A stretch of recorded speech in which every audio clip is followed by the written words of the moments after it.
Jin Saka.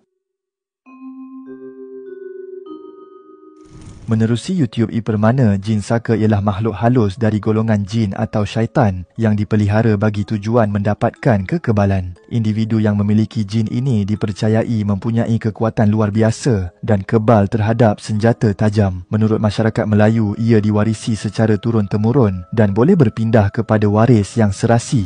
Jin yang satu ini biasanya menempel di tubuh seseorang dengan maksud membuat tubuh manusia menjadi kebal dan kuat. Jin Saka biasanya hadir dalam setiap ajian ilmu kebal. Jika tidak dipindahkan, jin ini boleh mengganggu keturunan pemilik asal. Kehadiran jin saka dalam tubuh manusia boleh menyebabkan perubahan suara, gelagat gelisah, mata tidak menentu, keinginan pelik serta kekuatan luar biasa. Ada juga yang dipercayai mampu meramal hingga menimbulkan kebimbangan keluarga jika tidak disedari. Dari sudut perspektif Islam, memelihara jin saka adalah perbuatan syirik dan bertentangan dengan ajaran agama. Salah satu kaedah untuk menghapuskan jin saka, ruqyah dengan ayat-ayat suci Al-Quran seperti surah Al-Fatihah, ayat kursi, surah Al-Ikhlas, surah Al-Falaq dan surah An-Nas. Sekiranya anak cucu kita ada saka, kita suspek, tolong ambil ilmu ini, baca Fatihah, niat tempat iyyaka na'budu wa iyyaka nasta'in, engkaulah ya Allah tempat aku sembah dan aku minta tolong. Minta tolong apa? Buang saka dalam saudara aku ni jika ada.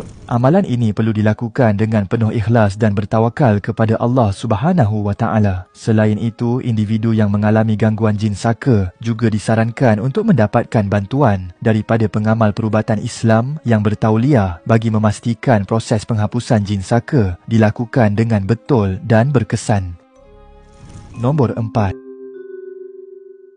Jin Masaud. Menurut video TikTok Jody Adit, jin Masaud dalam kepercayaan Islam dikenal sebagai makhluk halus yang menghasut manusia untuk menyebarkan kebohongan, fitnah dan informasi palsu. Tugas utamanya adalah membisikkan hasutan kepada manusia agar mereka mencaci maki, mengadu domba, memanipulasi dan menyebarkan berita palsu melalui lisan dan tulisan. Karena tugasnya dia adalah membuat kita manusia untuk menyebarkan kebohongan, menyebarkan berita-berita palsu, menyebarkan informasi yang tidak benar. Belum kita cari tahu kebenarannya, udah disebarin.